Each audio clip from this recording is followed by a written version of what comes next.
This is the second experiment in the first cycle. So that is mixed flow reactor or continuously stirred tank reactor. So that is because the nature of the reactor. So in the earlier case, the first experiment what we discussed was plug flow reactor, which is in the shape of a plug or in the shape of a tube. So whereas here in this case, there is a rotameter, that is the rotor that is attached to the CSTR. So this particular setup is the CSTR setup. So the same experimental procedure is followed here also. The only difference between the plug flow reactor and CSTR is the nature of the experiment. That is the geometry of this setup.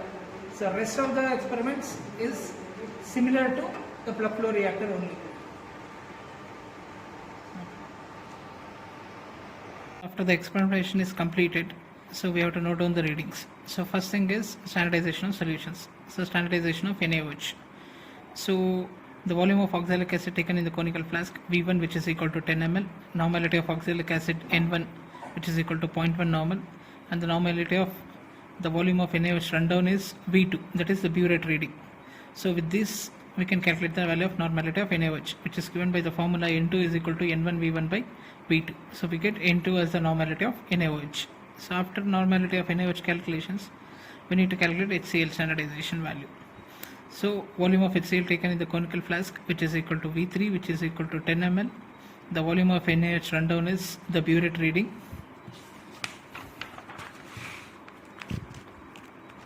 The normality of NaOH, already we have calculated N2 value, so use that to calculate the normality of HCl. So we get normality of HCl is equal to some normality, that is 0.1 normal. So next thing is observations. So under the observations, so the first thing is the manual calibration. So under the manual calibration, so you will be entering the values of adjusted flow rate under this column for NaOH, and that for ethyl acetate in the second column. So the summation of these two gives you the total flow rate, that is VA plus VB. So after calculating VA plus VB, we need to calculate the space time. So space time is calculated by the formula VR divided by V, where VR is the volume of reactor. So the volume of reactor you can calculate. So since it is a cylindrical vessel, so the volume of reactor is given by pi d square L by 4. So we get in terms of ml. So after calculation of VR, so we need to divide by the volumetric flow rate small v, which is equal to VA plus VB. So tau, which is equal to VR by V. So we get for different values. So after calculation of tau, so we need to take down the volume of NaOH rundown. For the mixture, you will be titrating it against NaOH. So the volume rundown gives you the value of V5.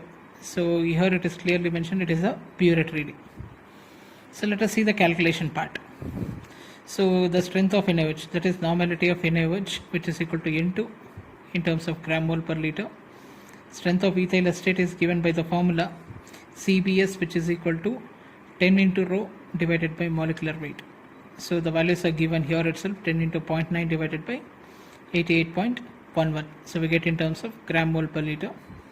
So the initial concentration of sodium hydroxide, which is nothing but strength of NaOH.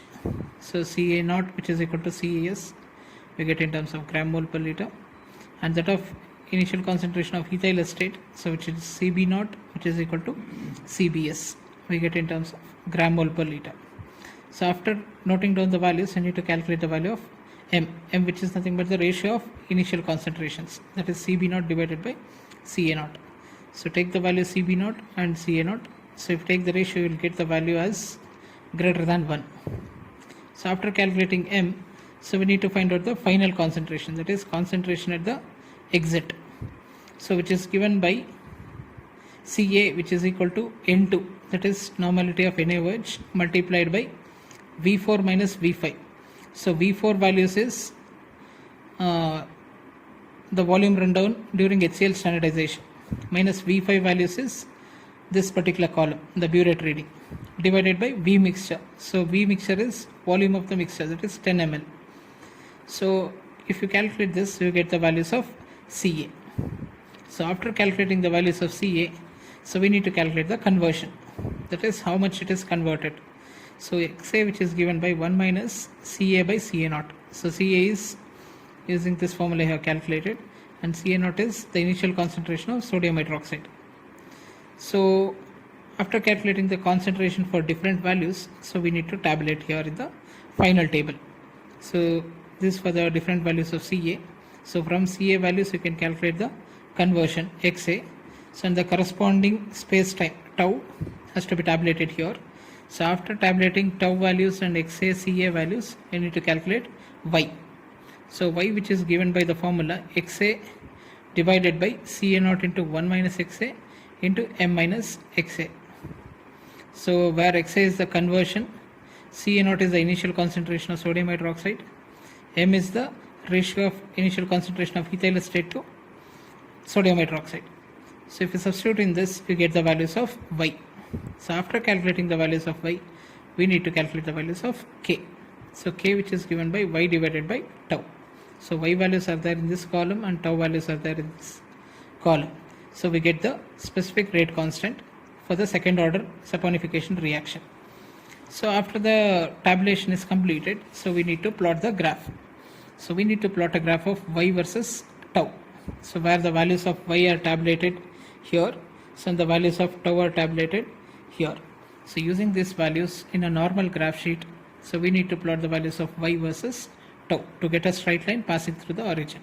So since the equation is of the form Y is equal to mx, so Y is equal to mx is a straight line passing through origin. So we need to plot the graph.